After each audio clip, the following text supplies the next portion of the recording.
Hey, it's Pedro, and welcome to Why God, a space where we try to make sense of what's happening in our lives as we aim to answer the three whys. Why does God? Why choose God? And why God's love? Episode 1: Relationships. In my walk with Christ, I've grown to understand the importance of relationships, whether they're romantic, platonic, or mutual. And in these relationships, I've learned to gather lessons from relationships that didn't work out, or from problems in relationships that I'm still in. However, the common denominator from learning these lessons is that I didn't rely on my own emotions and opinions in order to move forward. I now understand that there's a lot that God wanted me to learn from these relationships, whether it's about people that are involved, or lessons about myself.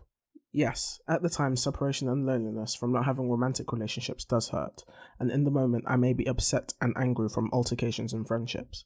However, these emotions would only continue to blind me from the lessons God had for me, until I rejected how I felt in the moment and accepted what God had planned for me in the future with these lessons that He was trying to teach me. You may be wondering why God chooses to teach us in this way. He lets us get into relationships, get invested, spend time and energy trying to please this other person or to get along with this group, only to have it thrown back in our faces.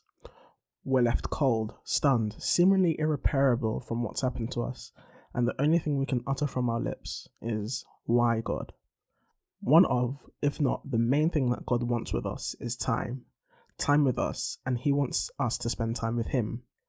He wants us to understand how much He loves us, and the only way to figure that out is to develop our relationship with Him.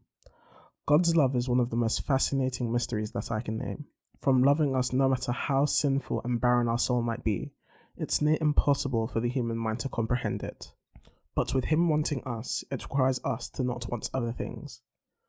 We may find ourselves in relationships that take too much of our time or take too much of our mental space. We may spend too much time with other people feeding into our flesh. We may spend too much time trying to please other people, doing things that erode our spirit. We may find ourselves in relationships that aren't worth our time, and we may find ourselves in relationships that seem right, but not at this time. This all means that God may will it so that these bad relationships don't last, so that we can see the good that lies in Him.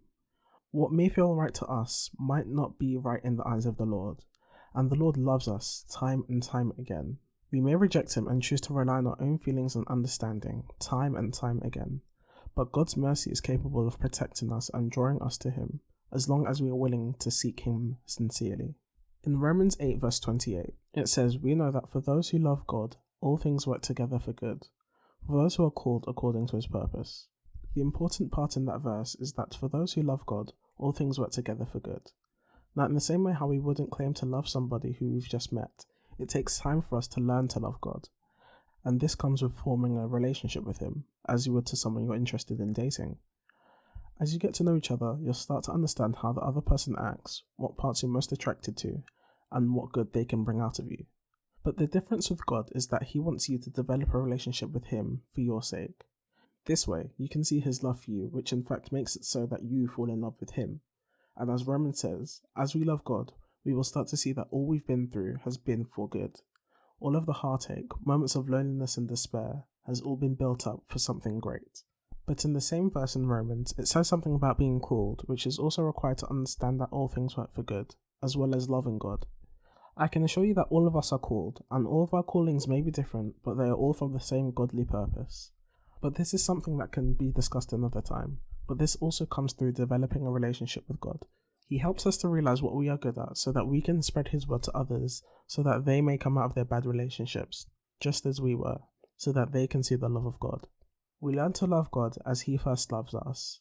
He draws out the good in us and allows us to experience His lessons in order to create healthy and happy relationships that worship God in everything that we do.